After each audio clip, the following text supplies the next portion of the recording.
Hi hello வணக்கம். This is Jenny. Join with my always the real face of India. So தொடர்ந்து இந்த நிகழ்ச்சியில் பெண்களுக்கு எதிரான சுதந்திரம் எப்படி இருக்குது இன்றைய காலகட்டத்தில் அப்படிங்கிறத பற்றி பேசிகிட்டு இருக்கோம்.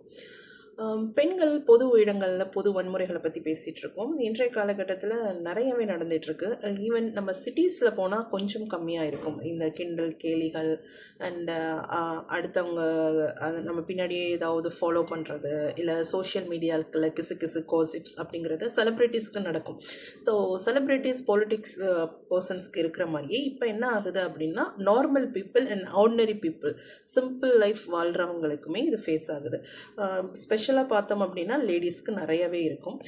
சம்மந்தமே இல்லாத நபர்களும் இதை பற்றி பேசிகிட்டு இருப்பாங்க. இதை என்ன பண்ணுவாங்க அப்படின்னா நம்ம எந்த ஒரு பர்சன்ஸ்கிட்டையுமே கம்யூனிகேட் பண்ணியிருக்க மாட்டோம், இல்லை இந்த விஷயங்களை பற்றி நம்ம பேசியிருக்கவும் மாட்டோம். ஆனால் அவங்களுக்கு இந்த விஷயங்கள் பூதாகரமாக போய் சேரும். அதற்கு பின்னாடி பார்த்தீங்க அப்படின்னா நம்ம கூடவே இருக்கக்கூடிய குடும்ப உறுப்பினர்கள் அல்லது நண்பர்கள், பழகக்கூடிய நண்பர்கள், இவர்கள் மூலியமாக அந்த விஷயங்கள் அப்படிங்கிறது பெரிய ஆள்களுக்கு போய் அதை அவர்கள் என்ன பண்ணுவாங்க அப்படின்னு பார்த்தீங்க அப்படின்னா, நான் வந்து ஒரு கட்ட பஞ்சாயத்து பண்ணுறேன், இல்லை நான் அந்த பிரச்சனையை சால்வ் பண்ணுறேன் அப்படின்னு சொல்லி அவங்க வந்து ஃபேக்காக ஒரு மிரட்டல் தோரணை அல்லது அடியாட்கள் கூலிப்படை அந்த மாதிரி வைத்து பெண்களை மிரட்டுவதும் ஏளனம் செய்வதும், பெண்களை பாலியல் ரீதியாக புகைப்படங்கள் எடுத்து அது தனியான வலைத்தளங்களில் போட்டு அதை வைத்து சம்பாதிக்கக்கூடிய நபர்களும் இன்றைய காலகட்டத்தில் இருக்காங்க.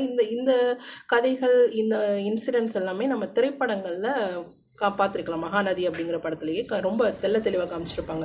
ஒரு பெண்ணை வந்து பிஸ்னஸ் பார்ட்னர்ஸ் வச்சு எப்படியோ வந்து அவங்க பெண்களை வந்து விபச்சார வெளியில் தள்ளுறாங்க. அடுத்து பார்த்திங்க அப்படின்னா பெண்களை வந்து இப்போ நண்பர்கள், ஆண் நண்பர்கள் அப்படின்னா நீங்கள் வந்து உண்மையாக பழகுனீங்க அப்படின்னா அந்த நண்பர்கள் உண்மையிலே நல்லவர்களாக இருந்தாங்க இல்லை அப்படின்னா தப்பு இல்லை. ஆனால் வேறு விதமாக இருந்தார்கள் அப்படின்னா, அவர்களுக்கு ஒரு தவறான பழக்க வழக்கம் இல்லை தவறான தொடர்பு, தவறான கும்பலில் இருந்தாங்க அப்படின்னா பெண்களுடைய நிலைமை என்ன ஆகும் அப்படின்னா, கண்டிப்பாக வந்து அவர்களுக்கு தெரியாமலே அவர்கள் ஏமாற்றப்படுவார்கள். அதாவது உடல் ரீதியாகவும் மன ரீதியாகவும்.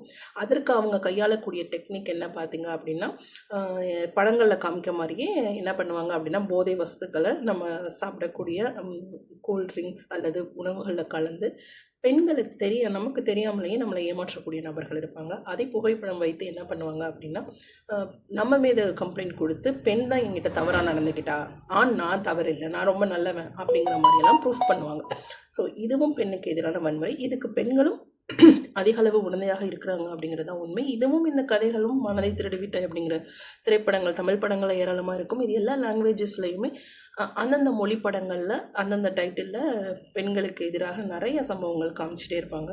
ஆனால் அதை நடத்தக்கூடிய நபர்களும் பார்த்திங்க அப்படின்னா சினிமா துறையை சார்ந்தவர்களும் இருக்கிறார்கள். ஸோ பெண்கள் அப்படிங்கிறது எங்கே இருந்தாலும் அவர்களுக்கு ஒத்துழைத்தால் பெண் ரொம்ப நல்லவங்களாக இருக்கிறாங்க. ஒத்துழைக்கலை, இல்லை அதை விட்டு வெளியில் வந்து துணிச்சலாக இருந்தாங்க அப்படின்னா அந்த பெண் தவறானவள் அப்படின்னு ஈஸியாக என்ன சொல்கிறது, செய்திகளில் முதலிடமாக கட்டுரை மாதிரி டைட்டிலில் போடக்கூடிய நபர்களும் மீடியாக்களும் இன்றைய அளவு அதிகமாக இருக்குது. இந்த போலி செய்திகள், போலி மீடியாக்கள், போலி வதந்திகள் பரப்பக்கூடிய நபர்களும் பெண்களுக்கு எதிரான மிக மிக முக்கியமான நபர்கள், வன்முறைகளை தூண்டக்கூடிய நபர்கள்.